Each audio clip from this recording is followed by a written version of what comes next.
as Chris Unhearded again says, I think Angeli may surprise. Absolutely. I actually am I'm actually a big Steve Angeli fan, a guy that I think that will be better than advertised. Let's put it that way. I think, even just seeing a little bit of a glimpse of the spring game shows you what Steve Angeli can do.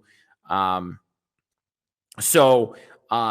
Dame is just fine in the quarterback room. Obviously right now they've got Buchner, who I think is the leader in the clubhouse in terms of, who's going to start this season.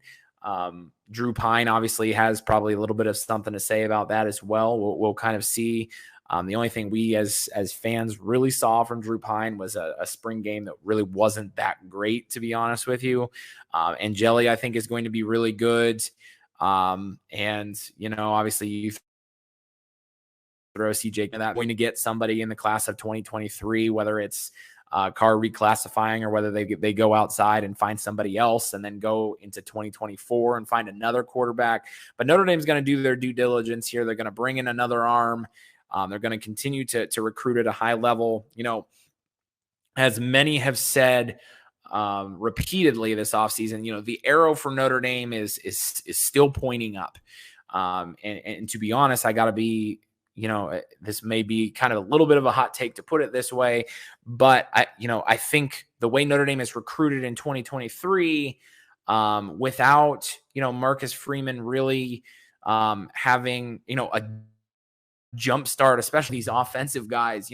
Some of these 2023 recruits have been recruited for 2 or 3 years. Marcus Freeman hasn't recruited a lot of these guys that he has been, recruiting to Notre Dame over the course of 2 or 3 years. So, I think that it's very easy to get wrapped up in how good Notre Dame is doing right now and not realize that maybe even the best recruiting for Notre Dame is going to come, once Marcus Freeman has had in 2024, 2025, when he's had a chance to, get to know some of these kids and recruit these kids over 2 and 3 years throughout their high school career. I think that's evidenced by, Marcus Freeman has offered at this point a couple of, I believe, 8th graders, kids that haven't even played high school football yet. That type of stuff wasn't happening under Brian Kelly. That type of stuff, is stuff that you hear some of these other programs doing.